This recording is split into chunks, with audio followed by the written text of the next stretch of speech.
सोच कर देखिए, एक टेक्स्ट भेजा गया है और फिर बस इंतजार। फोन उठाकर देखते हैं, सीन तो हो चुका है, पर कोई जवाब नहीं, और बस दिमाग में सवालों का एक तूफान सा शुरू हो जाता है। यही है वो मॉडर्न डेटिंग की बेचैनी जिसे आज हम थोड़ा और गहराई से समझने वाले हैं। साइकोलॉजी की भाषा में इस एहसास को, इस बेचैनी को एक ओपन लूप कहते हैं। ये एक क्लासिक केस है। मतलब ये एक ऐसी सिचुएशन है जो अधूरी रह गई है और हमारा दिमाग उस अधूरी बातचीत को पूरा करने के लिए बेचैन हो जाता है, जिससे एक तरह का तनाव पैदा होता है। तो आज हम क्या क्या समझने वाले हैं? हम टेक्स्टिंग की इस एंग्जाइटी से शुरू करेंगे, ड्राई टेक्स्टिंग के पीछे की साइकोलॉजी को समझेंगे, फिर देखेंगे कि पीछा करना अट्रैक्शन को कैसे खत्म कर देता है, और सबसे जरूरी वो स्ट्रैटेजी जानेंगे जिससे इस चिंता को सेल्फ वर्थ में बदला जा सकता है। तो चलिए शुरू करते हैं उस चीज से जो शायद सबसे ज्यादा फ्रस्ट्रेट करती है, यानी वो छोटे छोटे बेजान से टेक्स्ट मैसेज।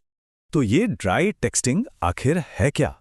ये बस वो छोटे लो एफर्ट जवाब हैं जिनमें कोई जान नहीं होती। सोचकर देखिए, ठीक है, हाँ, कूल। यहां बात टाइमिंग की नहीं बल्कि मैसेज की क्वालिटी की है, उसमें लगाए गए एफर्ट की। ऐसे मैसेज आते ही बातचीत एकदम से आगे बढ़ना बंद हो जाती है।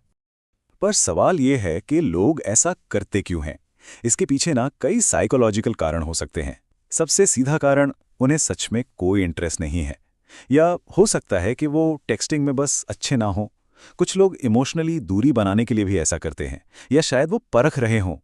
और हाँ, कभी-कभी इसका सिंपल सा कारण ये भी होता है कि उनकी लाइफ में कुछ और स्ट्रेस या टेंशन चल रहा है। -0.76 ये नंबर, ये अपने आप में एक कहानी कहता है, पर क्या है इसका मतलब? एक रिसर्च स्टडी ने यह साबित किया है कि ड्राई टेक्स्टिंग और रिश्ते में इनसिक्योरिटी महसूस करने के बीच एक बहुत ही स्ट्रॉन्ग नेगेटिव कनेक्शन है। मतलब जितने ज्यादा ड्राई टेक्स्ट, उतना ही कम सिक्योर इंसान अपने रिश्ते में महसूस करता है। तो वो जो एक बुरी सी फीलिंग आती है ना, उसके पीछे साइंटिफिक कारण है। तो फिर फर्क कैसे पता चलेगा कि कोई टेक्स्टिंग में ही बुरा है या उसको सच में इंटरेस्ट ही नहीं है?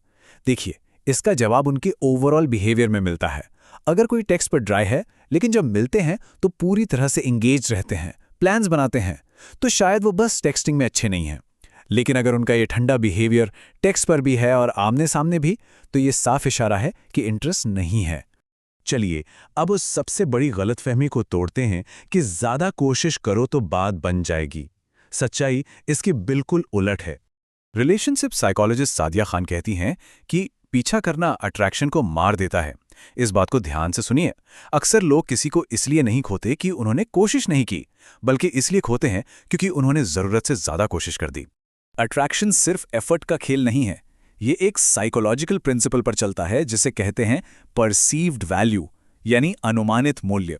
सिंपल शब्दों में, हमारा माइंड सबकॉन्शियस लेवल पर किसी की वैल्यू इस बात से जज करता है कि उनका अटेंशन पाना कितना आसान या मुश्किल है।